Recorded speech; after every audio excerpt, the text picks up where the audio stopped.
Hello.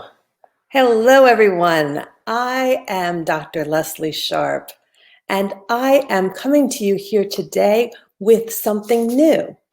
I am starting a new platform called 2-Minute Emergency. What is the purpose of 2-Minute Emergency? Well, first of all, let me introduce myself. I am Dr. Leslie Sharp. I am a board-certified emergency physician. And I am here today to help educate the public on emergency conditions. A lot of people don't have an idea on when to go to the emergency department, when it is important. And so I'm here to educate you about health concerns, as well as to keep safety in the forefront of your mind. Now, I did say this is called 2-Minute Emergency. So what I am trying to do is to keep this information to 2 minutes. All right, since today's the introduction, maybe a little bit longer. Please forgive me if it is. Now, what is today's emergency? Today's emergency is snake bites. Now, it is the summertime. Snakes are definitely out. They're very prevalent, especially in my area here in Texas. So there's a couple of important do's and don'ts in regards to snakes. So number one, snakes are most active early in the morning or in the evening when the temperature becomes cooler. As we all learn, snakes are cold-blooded and they prefer the cooler environments. So where do they hide? They hide under stones, they hide in wood piles. They are trying to keep themselves as cool as possible. So if you're outside, you're working outside, doing gardening, or just walking, you want to make sure that you avoid those areas that can potentially contain snakes. If you're working in your yard or getting wood, for example, check around the wood piles. Make sure that there aren't any snakes lurking there. Remember, the snakes are more afraid of you than you are of them, but they are going to do their best to protect themselves. And in the case if you're near one of their dens, they're going to try to protect their young. Quite natural. So what happens if you're bitten by a snake?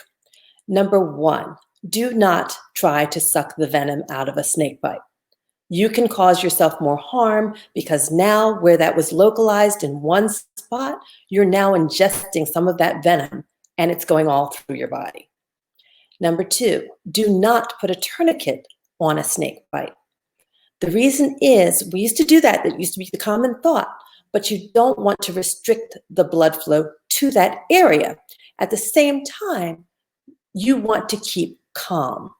As your heart rate elevates, you start to become more panicked.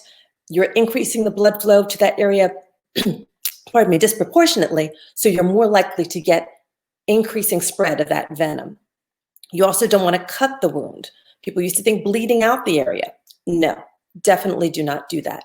The ideal position for that wound is to be below the level of your heart. So if it's on your arm, it's on your leg, make sure that you keep that extremity below the level of your heart. A couple of other things to remember is to remove any jewelry, any socks, shoes, anything that can potentially constrict that area, because as I said before, as I didn't say yet, you're going to have swelling and you want to make sure that you are still providing adequate blood supply to that area. Also, do not put it on ice. One of the things that you want to try to remember is to remember what the snake looked like. That can be important in helping medical professionals to determine what type of snake it was. It's not necessary for you to bring the snake into the emergency department, but you want to try to remember what kind of snake it was or try to at least help to describe it because most people don't know exactly what snakes are venomous and which aren't. There is treatment that can be given that is readily accessible at most emergency departments to help to save your life. So that is a brief summary. Hopefully I kept it under 2 minutes in my 2-minute emergencies. Once again, I'm Dr. Leslie Sharp, board-certified emergency physician and best-selling author. And I am here to help educate the public about emergency concerns, as well as to keep safety in the forefront of your mind. For more information, you can find me as the link below, www.lesliesharp.com. And I hope to see you soon, and hopefully I can help you with some more emergency tips. Once again, if you're listening to or watching this in the future, please put hashtag replay and share it with as many people as you can. And I hope to continue to provide you with plenty of tips. Have a wonderful day. Take care for now and stay safe.